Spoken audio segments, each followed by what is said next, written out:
लघुकथा सिरीजमध्ये दुसरी कथा आहे वॉलपेपर. नीमा, वैशाली काकूंना फोन केलास का? आणि चंद्रदादा आणि वहिनीला? पाहुण्यांची यादी तपासत सुमेर म्हणाला. हो, मी केला, नीमा उत्तरली. अजून कुणाला बोलवायचे राहिले तर नाही ना? तू एकदा ही यादी पाहून घे, मग आईबाबांना पण यादी दाखवतो, सुमेर म्हणाला. हो, बघते, असे म्हणत नीमा यादीतील नावे वाचते आणि एक दोन नावे त्यामध्ये अजून लिहिते आणि नावांची यादी सुमेरच्या हातात देत म्हणते, सुमेर, मी पार्लरमध्ये जाऊन येते, येईन 1-2 तासात. ओ हो, पार्लर, काही खरं नाही बाईसाहेबांचे, असे म्हणत सुमेर तिला जवळ ओढतो. पण नीमा त्याला ढकलून पळतच खोलीबाहेर निघते. आज सुमेर आणि नीनाच्या लग्नाचा 5वा वाढदिवस आणि त्याचबरोबर त्यांच्या नवीन घराचा गृहप्रवेशसुद्धा आजच. नीनाने अगदी मनापासून त्यांचे नवीन घर सजवले. सुमेर आणि नीना या दोघांचे 5 वर्षापूर्वीच अरेंज मॅरेज झाले होते. ज्यावेळी या दोघांचे लग्न ठरले, अगदी त्याच वेळेला सुमेरचे नशीब बदलले आणि त्याला त्याच्या नोकरीत प्रमोशन मिळाले होते. हा नीनाचा पायगुणच तर होता. असो, तर झाले असे की त्यावेळेला सुमेर त्याच्या फॅमिलीबरोबर 1 रूम किचनच्या चाळीतल्या छोट्या घरात राहायचा. त्या चाळीतल्या छोट्याशा खोलीत सुमेर, सुमेरचे आई बाबा आणि त्याचा छोटा भाऊ राजीव राहायचे. आता लग्नानंतर नीनासुद्धा त्या घरात राहायला आली. राजूलाही समजत होते की त्याच्या राहण्याने दादा वहिनीला एकांत मिळणे कठीण होते, म्हणून सुमेरचे लग्न झाल्यावर काही महिन्यातच त्याने त्याचे बस्तान पुण्याला हलवले आणि तो तिथेच हॉस्टेलवर राहायला लागला. सणासुदीला एखाद दिवशी तो घरी येत असे. तो छोटा मोठा पार्ट टाईम जॉब करून त्याचे पुढचे शिक्षण पूर्ण करत होता. तसे पण सुमेरची मदत होतीच त्याला. सुमेर आणि नीना गेली 5 वर्षे रोज किचनमध्ये झोपत असत. तीच आता त्यांची बेडरूम होती. तिथेच त्या दोघांनी त्यांच्या भावी आयुष्याची स्वप्ने रंगवली होती आणि आज त्या दोघांच्या मेहनतीने ती पूर्ण पण होत होती. त्या मेहनतीचे फळ म्हणजे आज सुमेरने पॅराडाईज अपार्टमेंटमध्ये 2 खोल्यांची प्रशस्त जागा घेतली होती. या 5 वर्षात खूप काही बदलले होते. राजूला चांगली नोकरी मिळून त्याने पुण्यातच सेटल व्हायचे ठरवले होते. त्याने पुण्यात स्वतःसाठी तात्पुरते भाड्याने घरसुद्धा घेतले होते. तसेच त्यांचे चाळीतले घर आईबाबा असेपर्यंत भाड्याने द्यायचे असे सगळ्यांचे एकमत झाले होते. अर्थात आईबाबा सुमेरकडे राहणार होते. आज घरात संध्याकाळच्या पार्टीची लगबग होती. हळूहळू पाहुणे यायला सुरुवात झाली होती. घरातले सगळेजण तयार होऊन नीनाची वाट पाहत होते. इतक्यात नीना पार्लरमधून तयार होऊन आली.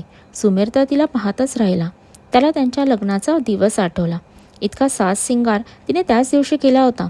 लग्नाची 5 वर्षे सरकन त्याच्या डोळ्यासमोरून गेली आणि सुमेरचे डोळे पाणावले. नीनाने खुणेनेच काय झाले असे सुमेरला विचारले, तर त्याने काही नाही असे खुणेनेच तिला उत्तर दिले. सगळा कार्यक्रम ठरल्या वेळेप्रमाणे आटपला. सगळ्यांना सुमेर आणि नीनाचा हेवा वाटत होता. सुमेरचे आई वडील आज दोघांची तारीफ करताना आणि ऐकताना धन्य झाले होते. आज खऱ्या अर्थाने नीनाने तिच्या स्वतःच्या घरात गृहप्रवेश केला होता. तिला खरंच भरून पावले होते. नीनाला निसर्गचित्र फार आवडायचे, म्हणून तिने तिच्या खोलीत निसर्गचित्राचा वॉलपेपर लावला होता. अगदी बेडरूममध्ये शिरल्यावर समोरच दिसायचा तो. त्यामुळे कधीकधी असा भास होई की त्या भिंतीपलीकडेही एखादे नवीन जग असेल. कधीकधी ती त्या निसर्ग सौंदर्यात इतकी हरवून जायची, मग तिला वाटे की खरंच अशी जागा कुठे असेल का? ती नेहमी याबद्दल सुमेरला सांगत असे. असेच काही महिने गेले. नवीन घरात सगळेजण स्थिर स्थावर झाले. लग्नानंतर सुमेर आणि नीना एकटे असे कुठे फिरायला गेलेच नव्हते.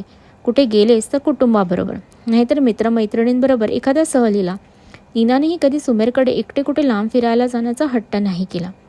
पण आता मात्र सुमेरला नीनाला खूप सुखात ठेवायचे होते, कारण त्याने बघितले होते इतक्या वर्षात नीनाने किती काटकसरीने संसार केला होता. सुमेरने आईबाबांना काही दिवसांसाठी नीनाला मुंबईबाहेर फिरायला घेऊन जाण्याची कल्पना सांगितली. त्यांनाही ती आवडली. पण सुमेरला नीनाला सरप्राईज द्यायचे होते, म्हणून हा विषय कोणीही घरात बोलायला नाही असे ठरले. रात्री झोपताना सुमेर नीनाला म्हणाला, नीना, तुला 8-10 दिवसांची सुट्टी काढता येईल का ऑफिसमधनं? आपण जरा कुठेतरी फिरायला गेलो असतो. बापरे, चक्क 8-10 दिवस? इतके कुठे आपण जाणार आहोत? नीना म्हणाली. अगं, विचार करतोय गावी जाऊया आणि मग जमलं तर पुढे कोकणात फिरून येऊया. काही दिवस गोव्यालाही राहूया. तेवढा चेंज, सुमेर म्हणाला. ठीक आहे, बघते मिळते का, असे म्हणून नीना झोपी गेली. दुसऱ्या दिवशी नीनाने ऑफिसमध्ये सुट्टीसाठी अर्ज दिला. काही दिवसात तिची सुट्टी मंजूर झाली. आज नीना ऑफिसमधून लवकर घरी आली, कारण दुसऱ्या दिवशी पहाटेची ट्रेन होती. व्यवस्थित पॅकिंग करायला वेळ मिळावा म्हणून ती आज जरा लवकर घरी आली होती. पण घरी येऊन पाहते तर काय, सुमेरने सर्व बॅगा आधीच भरून ठेवल्या होत्या. नीनाला खूप आश्चर्य वाटले. नीनाला फक्त सुमेरबरोबर निघायचे होते. रात्री लवकर जेवणं उरकून ती दोघे झोपली.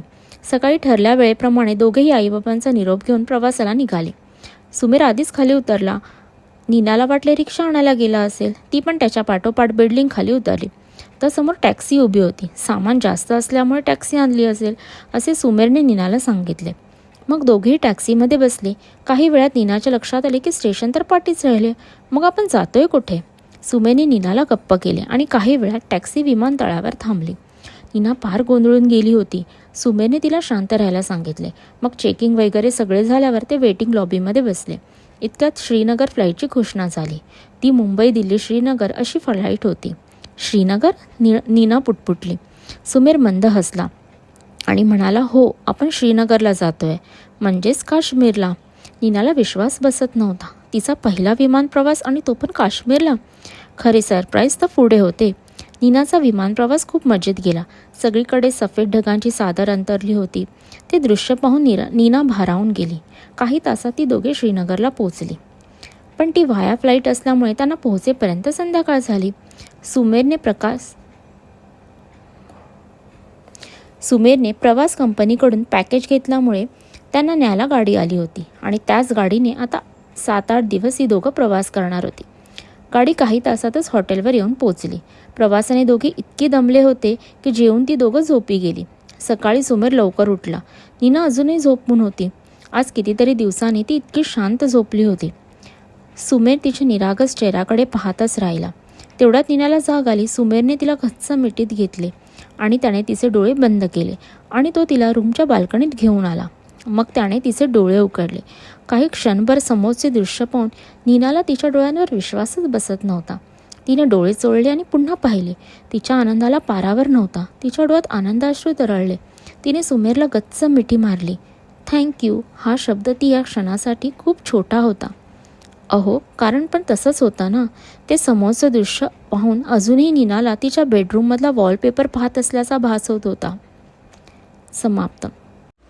ही कथा तुम्हाला कशी वाटली हे कमेंटद्वारे मला नक्की कळवा आणि यासारख्या अजून नवनवीन कथा ऐकण्यासाठी मी मराठी स्टोरी टेलर या चॅनलच्या लाईक, सबस्क्राईब व बेल आयकॉन बटनवर नक्की क्लिक करा.